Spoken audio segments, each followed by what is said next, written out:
number 1, I call it go big or go home.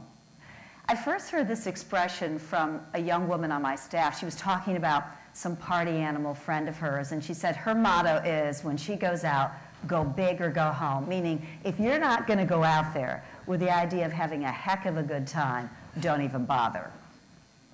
Well, when she said that, I love that phrase, go big or go home. And I thought, that's actually a great little phrase for me to use when I'm doing certain projects at Cosmo, like cover lines. Our cover lines at Cosmo, have you ever seen them? Those they've got to be over the top. In fact, I sometimes say, if Jay Leno isn't mocking our cover lines at least once a month, I'm not doing my job. So I thought, you know, I'm going to use that phrase, go big or go home, to be kind of a little kick in the butt when I'm doing my cover lines. And it's really worked well. I just thought of one example. My executive editor and I were doing cover lines, and we'd come up with this line we called heinous breakups. When you read these stories, you want to slap these jerks. Yeah, not bad. But I said to her, go big or go home. How can we make it better? And by the time we were done, we'd come up with the most heinous breakups in Cosmo history. By the time you finish reading this, you want to bitch slap these guys. So it was just that little extra push to take it to a whole new level.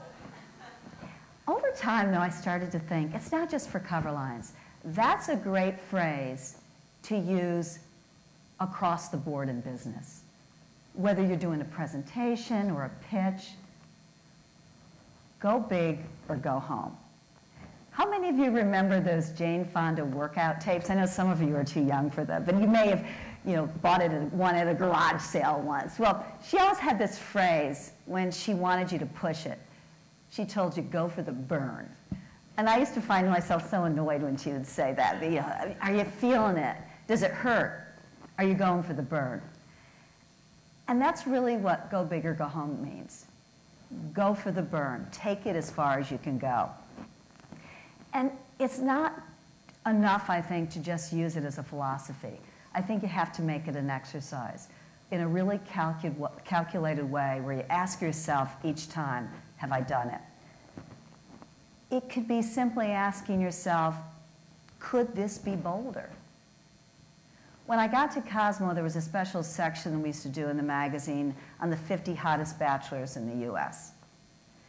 And readers liked it. It was a way to see cute guys, and we gave you their address and eventually their email address so you can get in touch with them. And after I'd been at Cosmo about a year, I hired this great PR girl. And she said to me, God, can't you do more with this?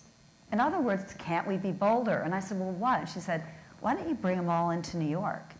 I said, well, we don't really have the budget. And she said, what if you give them a small stipend and see if they'll come? And almost every single guy every year wanted to come.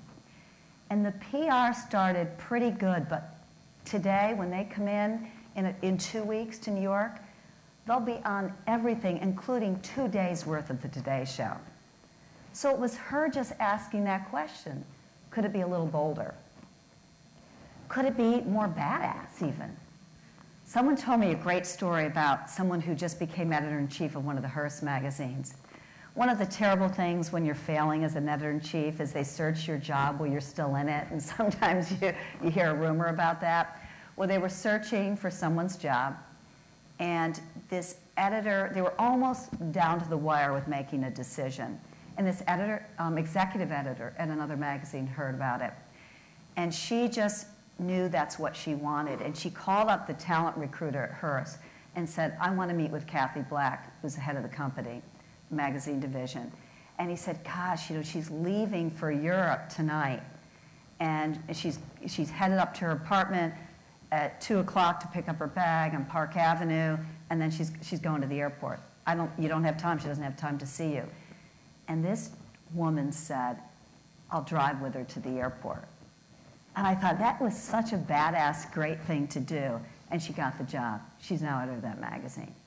And she knocked every contender out of the box with that. Sometimes, too, going big or going home is just that, big.